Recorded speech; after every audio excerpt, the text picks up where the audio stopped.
तो आप सभी को बहुत बहुत स्वागत है हमारे इस प्यारे से YouTube चैनल में। तो आज देखिए 8 क्लास का जो फर्स्ट चैप्टर है जिसका नाम है परिमेय संख्या। क्या नाम है? परिमेय संख्या। इंग्लिश में कहते हैं रेशनल नंबर। तो उसके बारे में उसका जो भी डिटेल होगा, उसमें जो प्रॉपर्टीज पढ़ने होगा, उसमें जो भी पढ़ना होगा वो सबसे पहले हम आपको बताएंगे। और उसके बाद जो हमारा सबसे पहला प्रश्नावली है 1.1 उसको सोल्व करेंगे।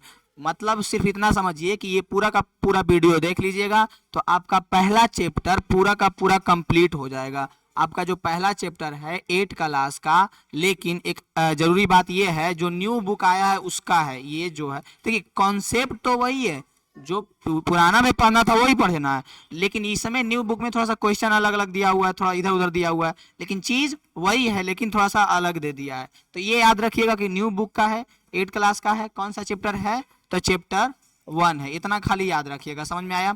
चैप्टर 1 8 क्लास का जो न्यू बुक का है, ये पूरा वीडियो देख लीजिएगा तो आपका चैप्टर 1 पूरा का पूरा क्या हो जाएगा?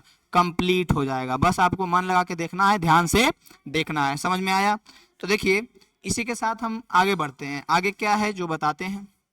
चैप्टर का नाम है परिमेय संख्या, इंग्लिश में कहते हैं रेशनल नंबर। ठीक है, क्या कहते हैं इंग्लिश में? रेशनल नंबर कहते हैं। देखिए तो सबसे पहला इसमें हम आपको बताएंगे कि परिमेय संख्या जिसको इंग्लिश में कहते हैं रेशनल नंबर, वो होता क्या है। हो सकता है पहले आप पढ़े होंगे, हो सकता है नहीं पढ़े होंगे। तो सबसे सिंपल भाषा में जिसको हम P/Q के रूप में लिख सकते हैं उसको कहते हैं परिमेय संख्या। देखिए स्मरण कीजिए कि ऐसी संख्याएं परिमेय संख्या कहलाती है जिसे हम P/Q के रूप में लिखा जा सकता है। P और Q पूर्णांक होता है, Q equal to not zero. उदाहरण देखिए, ध्यान दीजिए, इसको गोली मारिए आप, हम जो बोलते हैं जो ध्यान से समझिए। देखिए वैसी संख्या जिसको हम P/Q के रूप में लिख सकते हैं, और P और Q पूर्णांक संख्या होना चाहिए। पूर्णांक संख्या कौन? ऋणात्मक से लेकर के पूरा धनात्मक और जीरो पूरा पूर्णांक संख्या होता है ना। P और Q वही होना चाहिए, और Q बराबर जीरो नहीं होना चाहिए। Q बराबर जैसे जीरो हो गया तो उसका मान अनंत हो जाता है, तो वो परिमेय संख्या नहीं होता है। जैसे कि 5/4 दे दिए तो ये तो एक परिमेय संख्या है, लेकिन हम दे दें 5/0 तो इसका मान तो अनंत नहीं होगा। कितना होगा? इन्फिनिटी, अनंत। तो सब ये बात ये आपको बताएगा, ये बात आपको सब बताएगा कि अनंत होगा। लेकिन कैसे होता है अनंत, हम आपको बताते हैं। देखिए जैसे कि जीरो, जैसे कि यहाँ पे 2/6 था, इसका मतलब क्या हुआ कि 2 से आप 6 में भागा देते थे, 2 तिया के 6, वही ना करते थे 2 से 6। अब वही दे दिया है, क्या दे दिया है? 0/5, यानी कि 0 से 5 में भागा दीजिएगा।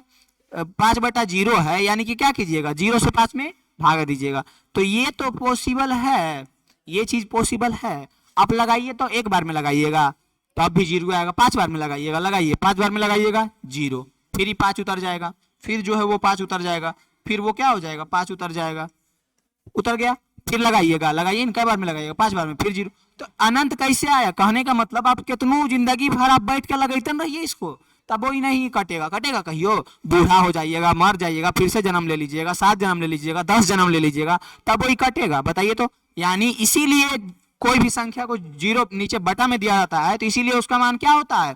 अनंत होता है। समझ में आ रहा होगा? इसीलिए अनंत होता है, क्योंकि आप जिंदगी भर इसको भागा देते रहिए तब वो इसका मान कभी शून्य नहीं होगा, कभी कटेगा नहीं। पॉइंट में कुछ कर लीजिए, नहीं होगा। समझ में आया? इसीलिए कहा है कि Q equal to not zero, मतलब Q जीरो के बराबर नहीं होना चाहिए और P/Q के रूप में होना चाहिए, और P और Q होना चाहिए पूर्णांक। तो उसको क्या कहेंगे? परिमेय संख्या कहेंगे। उम्मीद करते हैं आपको समझ में आया होगा। उम्मीद करते हैं आपको समझ में आया होगा। तो आपको क्या करना है, अगर डेफिनेशन लिखना है, परिभाषा लिखना है, तो यहां से लेकर के यहां तक लिख लेना है, बात खत्म।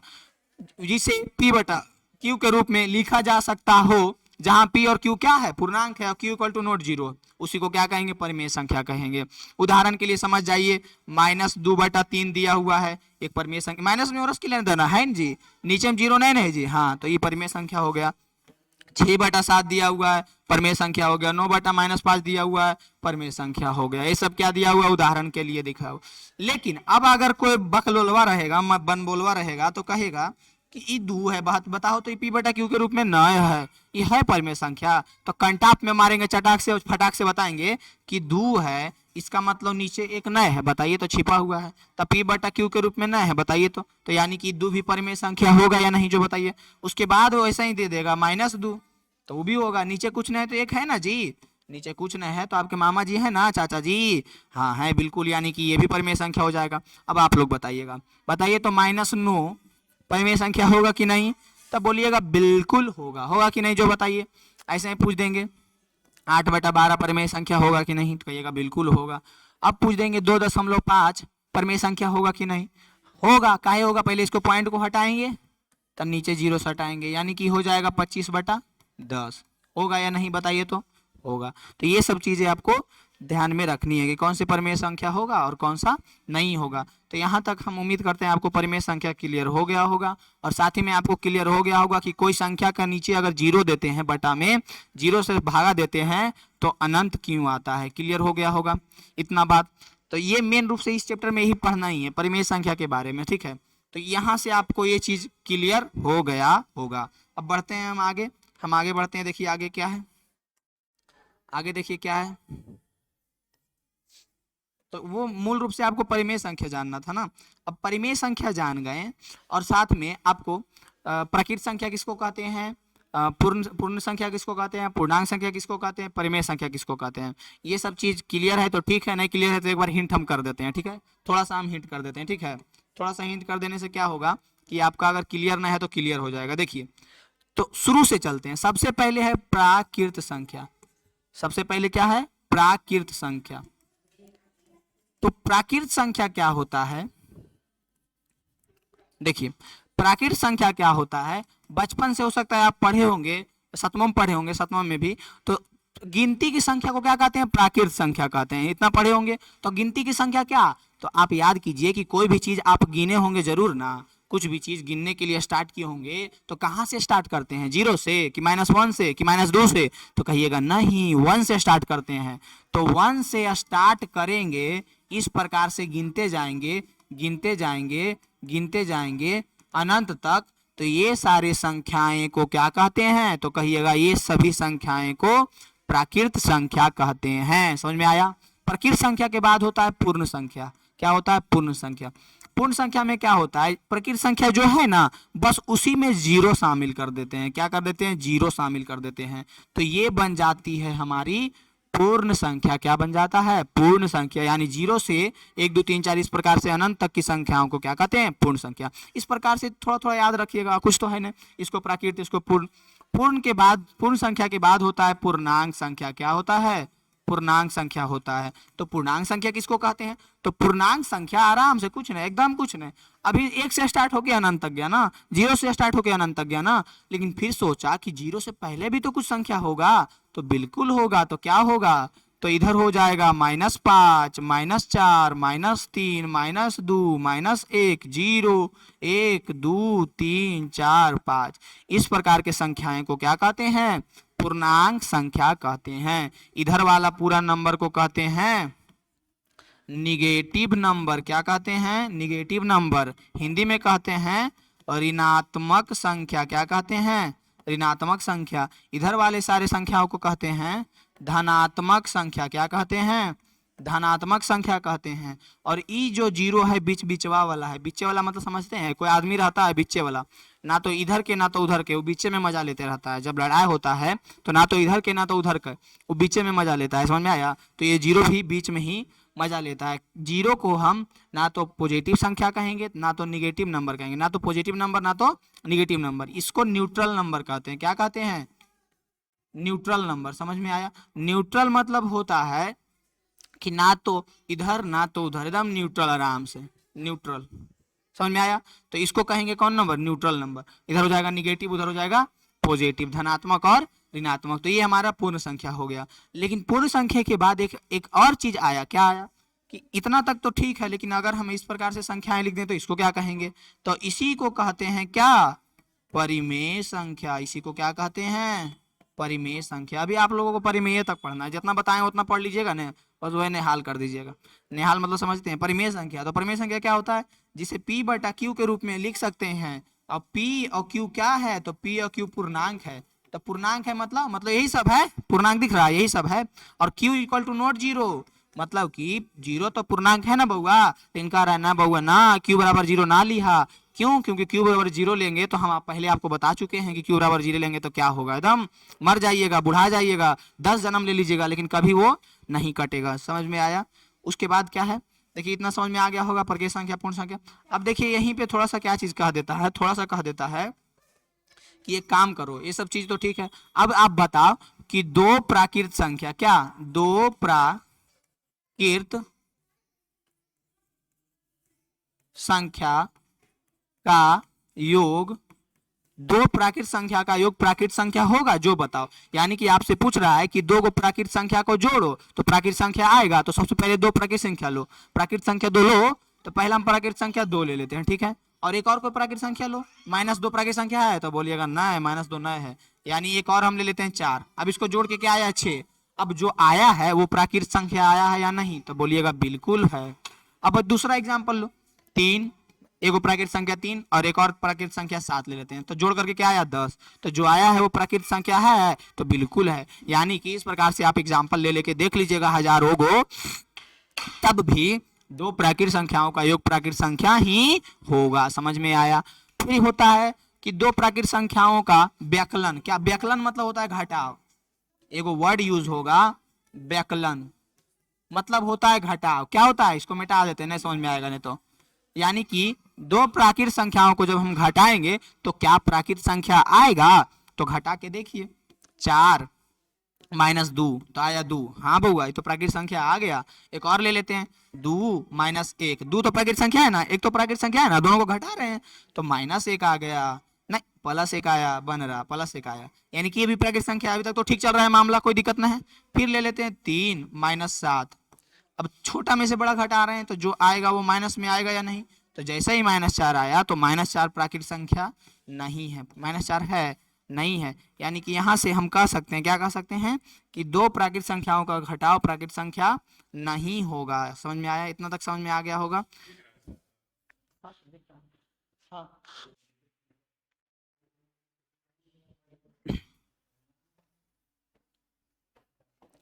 यानी कि यहाँ से हम कह सकते हैं कि दो प्राकृत संख्याओं का घटाव प्राकृत संख्या नहीं होता है। कुछ कुछ सिचुएशन में होता है, हमेशा नहीं होता है। एक चीज जानते हैं ना कि अगर आप कितना भी सीधा है लेकिन थोड़ा सा भी आपको कहीं पे कोई देख लिया खच्चर काम करते, खराब काम करते, तो आप खराब के कैटेगरी में चल जाते हैं, अच्छा का कैटेगरी में नहीं रहते हैं। मतलब कितना अच्छा है, कितना अच्छा है, लेकिन थोड़ा सा भी कहीं पे कुछ खराब कीजिएगा तो आप खराब के गिनती में आ जाइएगा। वैसा ही यहाँ पे ये बेचारा 2 गो में तो ठीक आया प्राकृत संख्या, लेकिन तीसरा में प्राकृत संख्या नहीं आया। तो जैसा ही प्राकृत संख्या नहीं आया वैसा ही कहेंगे कि दो प्राकृत संख्याओं का घटाव प्राकृत संख्या नहीं होती है, हमेशा नहीं होती है।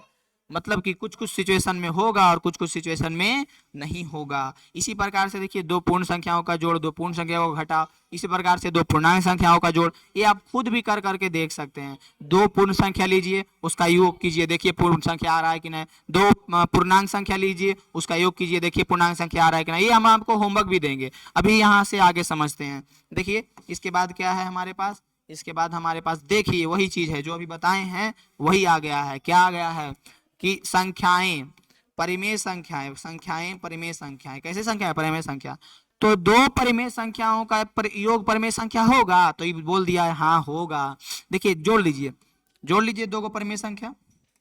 एक ले लेते हैं 5/1 प्लस 6/1, इसको जब जोड़िएगा तो 6 5 11/1 आएगा कि नहीं। इसी प्रकार से आप कितना भी परिमेय संख्या दो जोड़ लीजिए तो वो परिमेय संख्या ही आएगा। समझ में आया?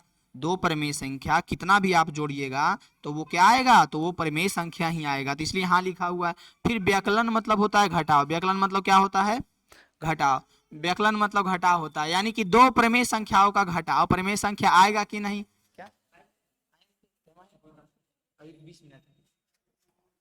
दो प्राकृत संख्याओं का घटाव प्राकृत संख्या होगा कि नहीं, जो बताइए। उसी प्रकार से दो परिमेय संख्याओं का घटाव, व्यकलन मतलब घटाव, व्यकलन कुछ बड़का चीज ना है, घटाव है। क्या है व्यकलन, मतलब क्या हो जाएगा, घटाव हो जाएगा। कोई दिक्कत? तो यानी कि आपको ये जो दिया हुआ है चार्ट, बस इतना करना है। देखिए कितना करना है, यहाँ पे क्या दिया हुआ है, पूर्णांक, योग दिया हुआ है, यानी कि दो पूर्णांक लेना है, उसका योग पूर्णांक होता है कि नहीं जो बताना, ये आपका होमवर्क है, हमको कर करके बताइएगा। आराम से कमेंट में लिखिएगा कि हाँ दो पूर्णांक का योग पूर्णांक होगा, दो पूर्णांक का घटाव। देखिए और कुछ कुछ आंसर दिया हुआ भी है, देखिए जैसे कि ये आपको बता दिया है कि दो पूर्णांक का घटाव पूर्णांक होता है, दो पूर्णांक का भाग पूर्णांक नहीं होता, ये कुछ कुछ बता भी दिया है, आपको इसको भरना है। तो ये सारी चीजें आप आराम से बैठ के एकदम गोती मार के आराम से बैठ रहिए, एकदम आराम से बना के हमको दिखाइए कि दो पूर्णांक का योग पूर्णांक होगा कि नहीं, दो पूर्णांक का व्यकलन पूर्णांक होगा तो बता दिया है हाँ होगा, फिर दो पूर्णांक का गुना होगा तो होगा कि नहीं जो बता दीजिएगा, भागा नहीं होगा ये खुद बता दिया है। फिर दो पूर्ण संख्याओं का योग होगा कि नहीं जो बताइए, दो पूर्ण संख्याओं का घटाव पूर्ण संख्या होगा कि नहीं जो बताइए, दो पूर्ण संख्याओं का गुना पूर्ण संख्या होगा ये बता दिया कि हाँ होगा, और दो पूर्ण संख्याओं का भाग पूर्ण संख्या होगा कि नहीं ये भी एक बता दिया। तो आपको बहुत सारा एग्जांपल ले लेकर के खुद बता देना है। दो प्राकृत संख्याओं का योग प्राकृत संख्या होगा, अभी ना निकाले थे तो इसमें लिखेंगे हाँ होगा। इस प्रकार से आप बहुत सारा एग्जाम्पल ले लेके बनाइएगा। दो प्राकृत संख्याओं का घटाव नहीं आया था, देखिए नहीं दिया हुआ है ना, अभी दो प्राकृत संख्या घटाए थे तो नहीं ना आया था, फिर दो प्राकृत संख्या का गुना तो करके देख लीजिएगा, तो ये भी हाँ ही होगा, ये भी क्या होगा हाँ ही होगा। हम इसका सिर्फ हल्का हवा बता देते हैं, बल्कि आप खुद बना करके जरूर हमको बताइएगा, कमेंट में आराम से बता दीजिएगा कि हाँ ये होगा, हाँ ये नहीं होगा, हाँ ये होगा, हाँ ये नहीं होगा, ये चीज आपको करना है। फिर दो प्राकृत संख्याओं का भाग प्राकृत संख्या होगा तो ये चीज भी आपको करके बता देना है। समझ में आया, समझ में आया नहीं, सब एकदम आराम से लिख लिख के बताइएगा कि दो परिमेय संख्याओं का गुना परिमेय संख्या होगा या नहीं, फिर लिखिएगा दो पूर्णांक संख्याओं का योग पूर्णांक संख्या होगा या नहीं, फिर लिखिएगा दो पूर्णांक संख्याओं का घटाव होगा। आप आराम से पूरा लिख करके हमको बता दीजिएगा, कोई बड़का चीज है बताओ तो एकदम फटाफट बना लीजिएगा कि नहीं एकदम फटफट। अब बढ़ते हैं हम आगे, आगे क्या दिया हुआ है जो देखिए, आगे हमारा क्या दिया हुआ है जो देखिए, तो आराम से आप जितना हम आपको बोले हैं उतना जरूर करके बता दीजिएगा, हमको जरूर बताइएगा, एकदम जरूर से जरूर बताइएगा, नहीं बताएं तो दिक्कत हो जाएगा। अब क्रम विनिमेयता एकदम हल्का है, इसको तोड़िए, इसको एकदम तोड़िए, इसको क्या कीजिए तोड़िए, क्या लिखा हुआ है क्रम, ब्लैकबेरी आ जाओ, ब्लैकबेरी देखो क्रम विनिमेयता, क्रम विनिमेयता यहीं पे छिपा हुआ है, क्रम को विनिमय कर देना, क्रम को तोड़ देना, उसी को कहते हैं क्रम विनिमेयता। देखिए कैसे, जैसे कि कहेगा दो कोई भी प्राकृत संख्या लेते हैं, ठीक है, उसका क्रम विनिमेयता कहते हैं, करते हैं, कोई बड़का चीज नहीं है, एकदम स्ट्रेस नहीं लीजिए, आराम से समझिए। जैसे कि दो प्राकृत संख्या हम लिए हैं, ठीक है, और इसका इस प्रकार से जब हम जोड़े हैं तो 5 और 6 कितना हो गया 11। अब इसी को हम क्या कर देते हैं क्रम विनिमेयता कर देते हैं। तो क्रम विनिमेयता करने का मतलब हुआ क्रम को बदल दीजिए, यानी कि पहले 5 था बाद में 6 था ने, तो पहले 6 लिख दो बाद में 5 लिख दो, तो कि आंसर वो बदल जाएगा, वही नहीं आएगा, बदलेगा आंसर, बताइए तो वही आएगा, इसी को कहते हैं क्रम विनिमेयता। तो आपको क्या करना है, जैसे कि दे दिया यहाँ पे 8 गुने 4, ठीक है 8 गुने 4 दे दिया, अब इस गुना करे कितना आएगा 32, अब लिखेंगे 4 गुने 8, इसका क्रम विनिमेयता कर देंगे तो ये भी कितना आएगा 32, यानी कि गुना में क्रम विनिमेयता का रूल फॉलो हो रहा है, योग में क्रम विनिमेयता का रूल फॉलो हो रहा है। अब भाग देखते हैं, घटाव ही देख लेते हैं, घटाव 5 में से 2 घटाएं तो कितना आया 3 आया, 5 में से 2 घटाए तो कितना आया 3 आया। अब क्रम विनिमय कर देते हैं, यानी -2 में +5 कर देते हैं, ये प्लस है, कुछ नहीं तो प्लस है ना जी, तो बराबर कितना आएगा, तो बराबर फिर भी वही आएगा, यानी कि जोड़ भी क्रम विनिमयता का रूल फॉलो कर रहा है, गुना भी क्रम विनिमयता का रूल फॉलो कर रहा है, घटाव भी क्रम विनिमयता का रूल फॉलो कर रहा है। अब भागा पे आते हैं, भागा क्या होता है, जैसे कि हम दिए हैं 8/2, ठीक है, तो 2 से 8 में भागा देंगे कितना आएगा 4। अब लिख देते हैं उल्टी 2/8, उल्टी मतलब क्रम को विनिमय कर दो, क्रम को बदल दो, तो 8 में 2 से भागा दो, 8 में 2 से भागा दो, नहीं आएगा, कंफर्म है, 0 देंगे पॉइंट देंगे, 8 दूनी के 16, 4 पॉइंट देंगे, 8 पचे के 40, कितना आया 0.25, 0.25 आया। यानी कि यहां से आप एकदम आंख बंद करके कह सकते हैं, क्या कह सकते हैं कि भाग जो है कौन, भाग जो है, ये भाग जो है क्रम विनिमयता रूल को फॉलो नहीं करता है। समझ में आया, हम मोटा मोटी चारों करके बता दिए हैं, आप बाकी आप खुद भी देख सकते हैं। भाग जो है क्रम विनिमयता का रूल, क्रम विनिमयता के रूल को फॉलो नहीं करता है। यहाँ तक कोई दिक्कत बताइए तो, यहाँ तक कोई दिक्कत होगा आपको बताइए तो। अब जैसे हम और एग्जाम्पल देते हैं, और एग्जाम्पल क्या देते हैं जो देखिए, जैसे कि एक 2 3 को हम संख्या दे दिए आपको, कई चीज दे दिए संख्या, जैसे कि एक दे दिए 5 प्लस 8 प्लस 4। अब बोलेंगे बताओ ये क्रम विनिमयता का रूल फॉलो करेगा? तो पहले देख लो, दुइये को लेते हैं नहीं तो गड़बड़ा जाओगे। 8 और 5 कितना होगा? तो 13 होगा। अब बदल दो, 8 और प्लस 5 कितना होगा? तो 13 होगा। कर रहा है फॉलो। अब दे देते हैं 8 माइनस 6, तो 8 में से 6 घटा तो कितना आएगा? तो 8 में से 6 गया तो कितना आ जाएगा? 2 आ जाएगा। अब उलट दो, -6 प्लस 8, तब भी तो 2 ही आएगा। यानी कि जोड़ फॉलो कर रहा है क्रम विनिमयता का रूल, क्रम विनिमयता को जोड़ घटाव फॉलो कर रहा है और गुना भी फॉलो कर रहा है, क्योंकि 8 पचे 40, 25 8 40 और 8 पचे 40। लेकिन गुना भी फॉलो कर रहा है, गुना भी फॉलो, लेकिन जैसा ही भाग आते हैं तो भागा जो है नहीं फॉलो कर रहा है, भागा जो है नहीं फॉलो कर रहा है। समझ में आया आपको? क्यों इतना आपको याद रखना। देखिए दिया हुआ बहुत कुछ रहेगा, आपको बताया भी बहुत कुछ जाएगा कि ऐसे उसमें प्रमेय में जो पूर्णांक में पूर्ण संख्या में पढ़ेगी, उतना क्या दिमाग खराब कीजिएगा। जैसे मोटा मोटा याद रखिए कि अगर हम कोई दो संख्या को योग करते हैं, कोई भी दो संख्या, तो वो क्रम विनिमयता का रूल फॉलो करता है? तो हाँ करता है। अगर हम दो संख्या को गुना करते हैं, कोई भी दो संख्या, और फिर उसको पलट देते हैं क्रम विनिमयता करने के बाद, तो वो फॉलो करता है? तो करता है। अब घटाते हैं तो भी करता है, लेकिन भागा में नहीं करता है। ये चीज आपको याद रखना है। उम्मीद करते हैं क्रम विनिमयता आपका कंप्लीट हो गया होगा। कंप्लीट हो गया होगा तो हम आपको एक क्वेश्चन देते हैं। क्या क्वेश्चन देते हैं? 8 प्लस 15, बताइए ये फॉलो करेगा कि नहीं? पहला क्वेश्चन कमेंट में बता दीजिएगा। दूसरा 16 माइनस 20, बताइए ये क्रम विनिमय करके दिखाइए इसको, कमेंट में इसको क्रम विनिमय करके दिखाइएगा। 12 माइनस 24, 12 माइनस 24, इसको भी दिखाइएगा। ये 3 क्वेश्चन आप क्रम विनिमय करके दिखाइएगा। एक और दे देते हैं, ठीक है? 16 गुने 4, ये 4 क्वेश्चन आप कमेंट में बताइएगा कि ये सारा क्रम विनिमयता को फॉलो करेगा या नहीं, और क्रम विनिमयता इसको कीजिएगा तो क्या आएगा, ठीक है? वो करके आप बता दीजिएगा। यहाँ से हमारा क्रम विनिमयता का टॉपिक हो गया क्लियर। बढ़ते हैं आगे। अगला टॉपिक क्या है हमारा, जो देखिए अगला टॉपिक दिखाते हैं आपको। अगला टॉपिक है सहचार्यता, जिसको बोलते हैं सहचारिता। सहचारिता जिसको बोलते हैं सहचार्यता, जिसको बोलते हैं सहचारिता। कुछ नहीं है, एकदम आंख बंद करके बताएंगे। एकदम जितना बोलते हैं उतना खाली दिमाग में रखिए, बाकी बकवास एकदम कुछ नहीं याद रखना है। जितना बोलते हैं बस उतना याद रखना है, आपको सब क्लियर हो जाएगा। जैसे कि दे दिया 5 प्लस 1 प्लस 2, यहाँ पे ब्रैकेट दे दिए, ठीक है? अब जो है क्या करते हैं, पहले ब्रैकेट मतलब समझ रहे हैं ना, कि पहले इसका काम करेंगे, मतलब इसको हम पहले सॉल्व करेंगे। तो 5 1 6 प्लस 2 तो 8, बतिया सेम है सेम। अब सहचारिता में क्या कहता है, इसका तो 6 आया, अब क्या करते हैं 5 प्लस 1, अब इसमें ब्रैकेट ना दे करके एक संख्या आगे बढ़ा देते हैं, एक संख्या आगे बढ़ा देते हैं। यानी कि इसमें था ना, इससे एक संख्या आगे बढ़ा दो, यानी कि ब्रैकेट इसमें दे देते हैं। ब्रैकेट क्या करते हैं, इसमें दे देते हैं। देखिए हम पहले पूरा कंसेप्ट बता देंगे, फटाक से हमारा 1.1 भी क्लियर हो जाएगा। पूरा चैप्टर खत्म, पहला चैप्टर प्रमेय संख्या जो भी दिया हुआ है न्यू बुक में क्लियर हो जाएगा, हमारा पूरा क्लियर हो जाएगा। समझ में आया?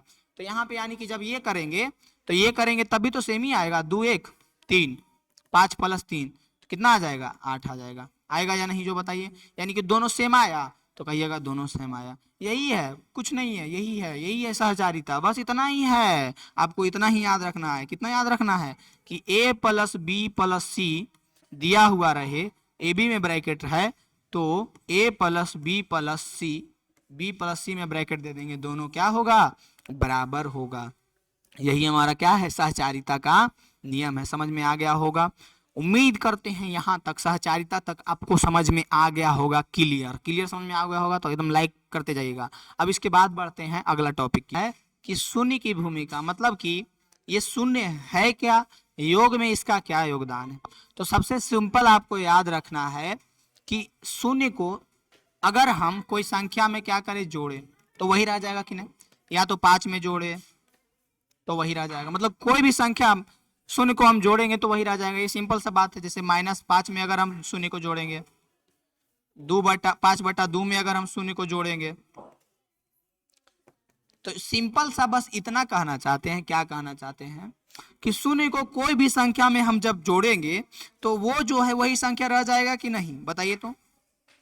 जब हम शून्य को कोई भी संख्या में जोड़ेंगे तो संख्या वही रह जाएगा कि नहीं? जैसे अगर a में शून्य को जोड़े तो a ही रह जाएगा, बी में शून्य को जोड़े तो बी ही रह जाएगा, सी में शून्य को जोड़े तो सी ही में रह जाएगा। यानी कि ये सिंपल सा बस चीज आपको दिया गया है शून्य की भूमिका, ये सिर्फ ये बताने के लिए कि जब हम शून्य को किसी संख्या में जोड़ते हैं तो इसी को क्या कहते हैं, योग तत्समक कहते हैं।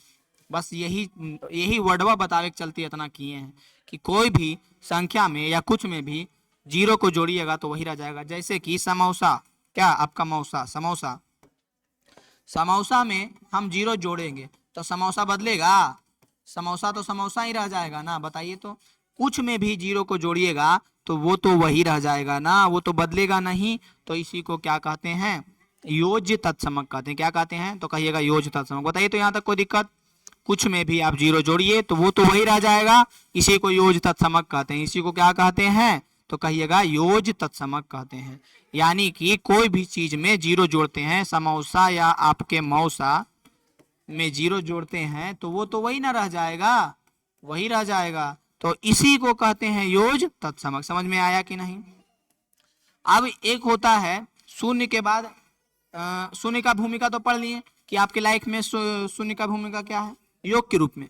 अब जो है एक का भूमिका पढ़ते हैं। किसका भूमिका, एक का। तो एक का भूमिका क्या है, गुना के रूप में पढ़ेंगे। शून्य का योग के रूप में, इसका गुना के रूप में। जैसे कि 5 में अगर हम एक गुना करें कोई फर्क पड़ेगा, 8 में हम एक गुना करें तो कोई फर्क पड़ेगा, 9 में हम एक गुना करें तो कोई फर्क पड़ेगा, 10/2 में हम एक गुना करें तो कोई फर्क पड़ेगा, 4/3 में हम एक गुना करें तो कोई फर्क पड़ेगा। यानी a गुना a बराबर a, b गुना 1 बराबर b, c गुना 1 बराबर c और d गुना 1 बराबर d। यानी कि जब हम कोई चीज में जीरो जोड़ते थे तो वही रह जाता था, उसको योज्य तत्समक कहते हैं। और जब हम कोई भी संख्या में या कुछ में भी एक गुना करते हैं तो वही रह जाता है। जैसे फिर से लाते हैं समोसा, समोसा गुना 1 तो समोसा ही रह जाएगा कि नहीं, तो कहिएगा बिल्कुल रह जाएगा। तो जब इस प्रकार का सिचुएशन आता है कि उसमें कुछ हम जोड़ रहे हैं तो वही रह जा रहा है तो उसको योज्य तत्समक, और गुना कर रहे हैं वही रह जा रहा है तो इसको कहते हैं गुणात्मक तत्समक। क्या कहते हैं, गुणात्मक तत्समक कहते हैं। क्या कहते हैं, गुणात्मक तत्समक। जब हम कुछ जोड़ रहे हैं वही रह जा रहा है तो योज्य तत्समक, गुना कर रहे हैं वही रह जा रहा है तो योग तत्समक। बस इतना तो चीज था। यानी कि इसको क्या कहेंगे, योग गुणात्मक तत्समक। अब पिछला को क्या कहे थे, योज्य तत्समक। बस यही दो चीज था, यही दो चीज था। आपको इतना क्लियर हुआ होगा। अब इसके बाद हम दो चीज और पढ़ाएंगे। क्या, दो चीज और पढ़ाना है, योज्य प्रतिलोम। क्या, योज्य प्रतिलोम पहला चीज, और दूसरा पढ़ाएंगे गुणात्मक प्रतिलोम। तो गुणात्मक प्रतिलोम को व्युत्क्रम भी कहते हैं। एक चीज याद रखना है कि गुणात्मक प्रतिलोम को व्युत्क्रम भी कहते हैं। सबसे पहले समझिए योज्य प्रतिलोम क्या होता है। कुछ नहीं है, 5 है और 5 का योज्य प्रतिलोम निकालने के लिए कहेगा तो इसमें माइनस लगा दीजिए। -4 है, इसका योज्य प्रतिलोम निकालने के लिए कह रहा है तो इसमें माइनस से क्या हो जाएगा, प्लस कर दीजिए। सिंपल याद रखना है। माइनस में कोई चीज है, योज्य प्रतिलोम निकालने के लिए कह रहा है, प्लस कर देंगे। प्लस में कोई चीज है, योज्य प्रतिलोम निकालने के लिए कह रहा है, माइनस कर देंगे। जैसे -5/2 है और इसका योज्य प्रतिलोम निकालने के लिए कह रहा है तो 5/2 होगा। बताओ तो कुछ है, कुछ है, बताओ ना। यहाँ पे देखो तो 4/3 है और इसका योज्य प्रतिलोम निकालने का रहा है तो -4/3 होगा। होगा कि नहीं, जो बताइए तो। -20 है, इसका योज्य प्रतिलोम निकालो, 20 होगा। -8 है, इसका योज्य प्रतिलोम निकालो, 8 होगा। या फिर 8 है और इसका योज्य प्रतिलोम निकालो तो -8 होगा। बस सिंपल याद रखना है कि प्लस में तो माइनस में और माइनस में तो प्लस में, वही होता है क्या, योज्य प्रतिलोम। यही क्या हो जाता है, योज्य प्रतिलोम। प्लस में है तो माइनस में, माइनस में है तो प्लस में, प्लस में है तो माइनस में, माइनस में है तो प्लस में। जैसे दे दिया -4/3 देते हैं और इसका क्या कहेंगे, योज्य प्रतिलोम, तो इसका क्या हो जाएगा 4/3।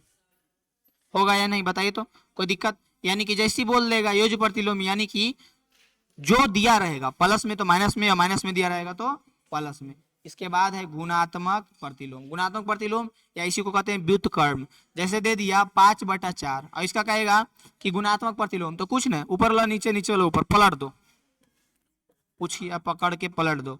जैसे कि यहाँ पे दे दिया 3/1, अब पूछिए पकड़ के पलट दो 1/3, यही क्या हो जाएगा, गुणात्मक प्रतिलोम। कुछ है बताइए तो, कुछ दम है इसमें? कुछ दम नहीं है। जैसे दे दिया -5/4, अब बोल देगा इसका गुणात्मक प्रतिलोम निकालो, व्युत्क्रम निकालो, तो 4/-5। पूछिए पकड़ के इसे पलट देना है, पूछिए पकड़ के इसे पलट देना। -6/4, इसका बोलेंगे गुणात्मक प्रतिलोम तो हो जाएगा -4/6।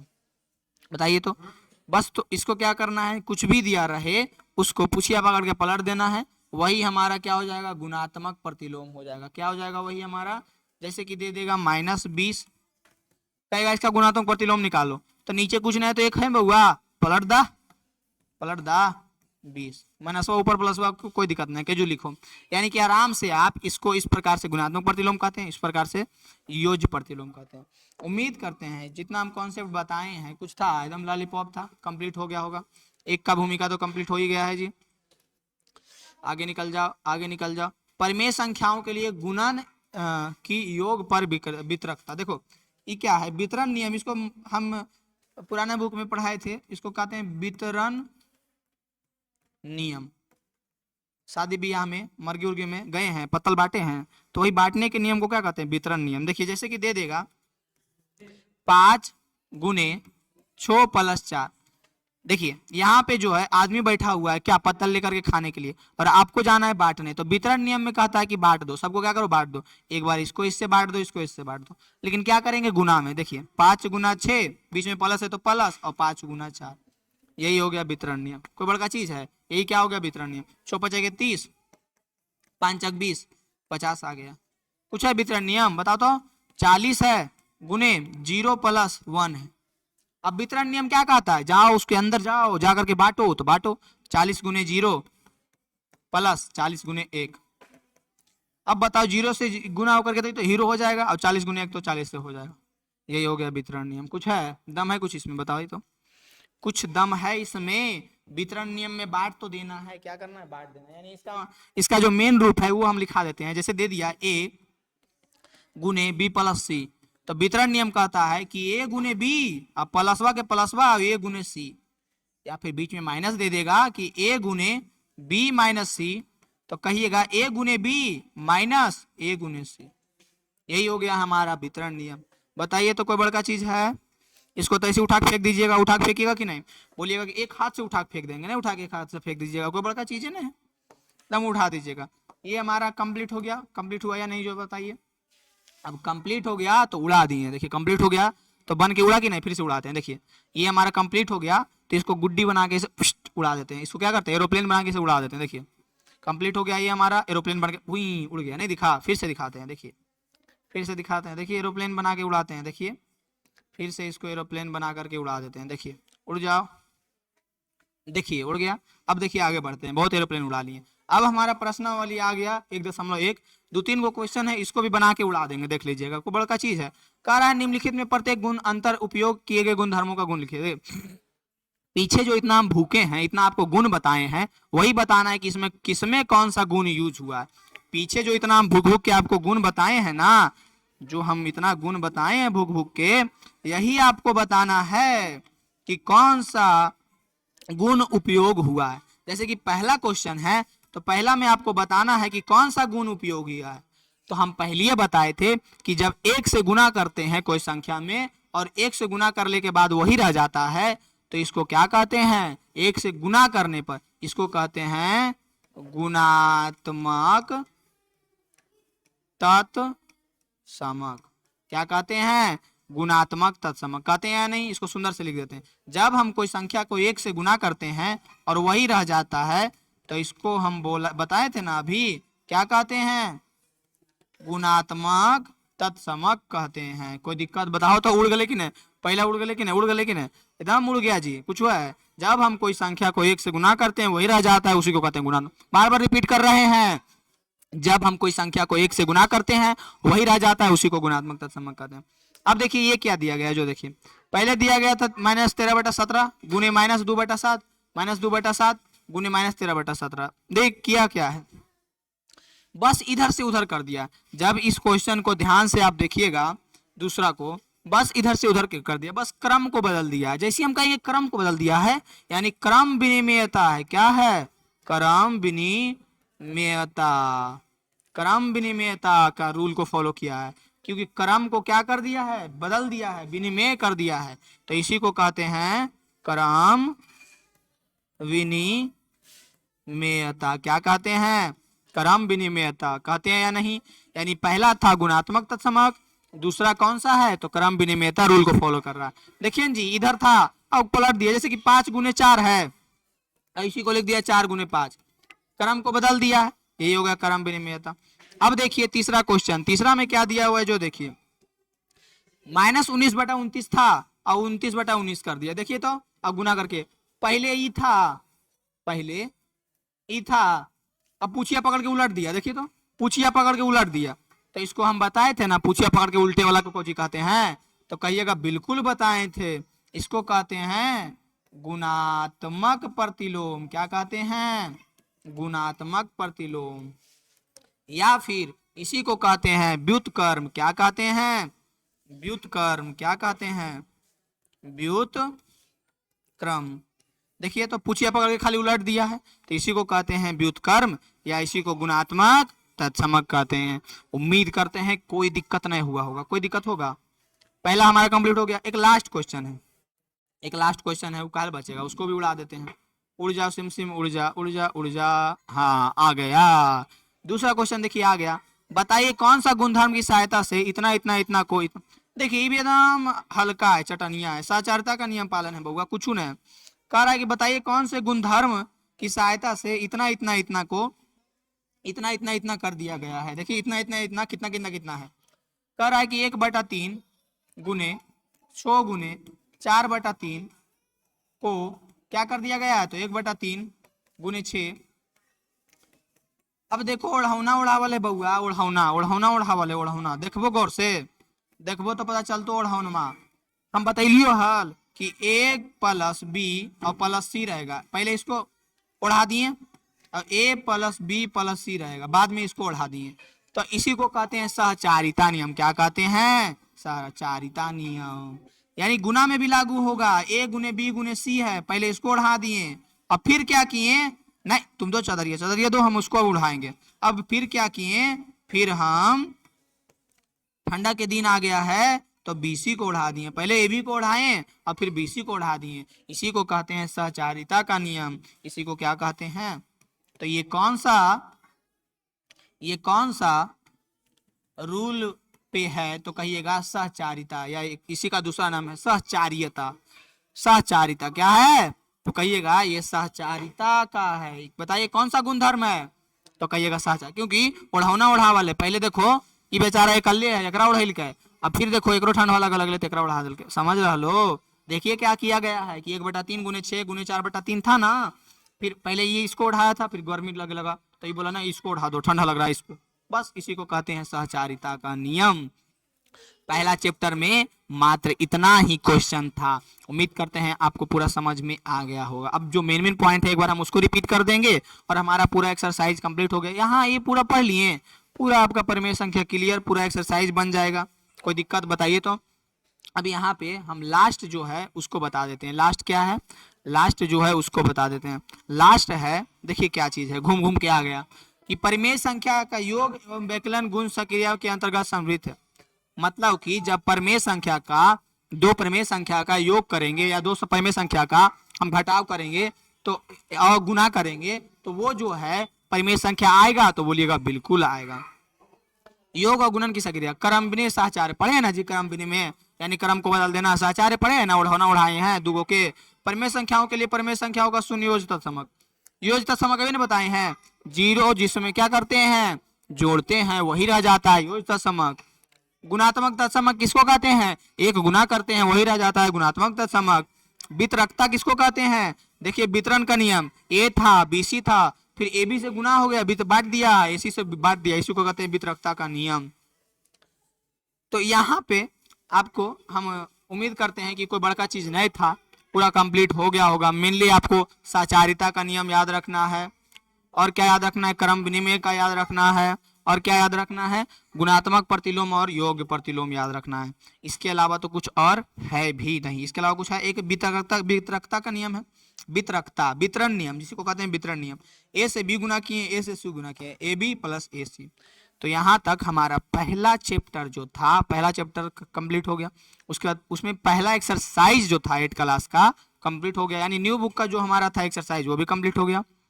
ये पूरा चैप्टर का निचोड़ था, पूरा चैप्टर का निचोड़ था, पूरा क्वेश्चन सोल्व कर लिए, पूरा का पूरा एक्सरसाइज बना लिए।